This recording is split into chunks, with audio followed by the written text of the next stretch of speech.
little bit foggy morning, and we are going diving.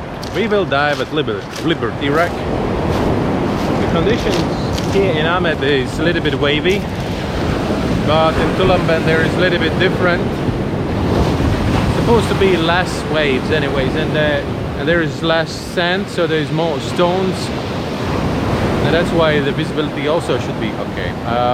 The Liberty Wreck is a little bit away from the shoreline, so about 30 meters away from the shore, and there's not that many rivers going in there, so that's why the visibility also should be okay, but we'll see. The Angong looks like there's a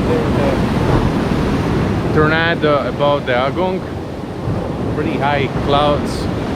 It was beautiful sunny morning. Now it's about 7 o'clock in the morning, so we go diving today. See you later.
Super happy to have these two great dives. The visibility wasn't like, I don't know, it's of course I've seen a way better visibility than it was today, but it was really good one actually. The second dive was full of fish, the Liberty wreck was also really good, and there was no current at all. Me and Dmitry, we were the only divers on a Liberty wreck. Now it's around 10:30 and that's the first divers going in the water at all. So been super exclusive diving. So yeah, thank you very much for watching. Subscribe, follow, and see you tomorrow again. Bye.